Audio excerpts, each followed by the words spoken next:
چوک سرور شہید کی رابطہ سڑکیں خستہ حالی کا شکار ہیں۔ بڑے بڑے گڑھے بن جانے کے سبب ٹرانسپورٹر کو مشکلات کا سامنا کرنا پڑ رہا ہے۔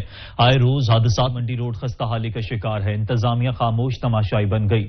شہریوں کو آمد میں شدید مشکلات کا سامنا کرنا پڑ رہا ہے۔ رپورٹ کریں گے شیر محمد زرگر۔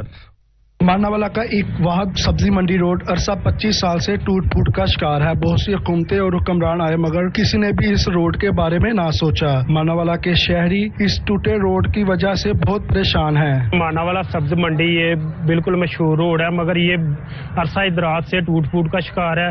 جب بھی بارش ہو جاتی ہے یہاں کی سڑکیں جو ہے وہ ندی نالوں کا منظر پیش کرتی ہیں۔ یہاں کیچڑ بہت زیادہ ہو جاتا ہے۔ یہاں جو بھی آیا ہے، جو بھی سیاستدان آیا، ہمیں یہی کہہ کے گیا کہ یہ روڈ بن جائے گا، لیکن آج تک روڈ نہیں بنا۔ منڈی میں آئے جہاں جو بھی آیا ہے، جو بھی سیاستدان آیا، ہمیں یہی کہہ کے گیا کہ یہ روڈ بن جائے گا، لیکن آج تک روڈ نہیں بنا۔ منڈی میں آئے دکاندار، شہری اور صبح کے وقت بچے جب اسکول جاتے ہیں تو بہت ہی مشکلات کا سامنا کرنا پڑتا ہے، جس سے ماناوالا کے شہریوں نے اعلیٰ حکام سے نوٹس لینے کا مطالبہ کیا ہے۔ میاں شیر محمد زرگر، نمائندہ سچ نیوز، ماناوالا۔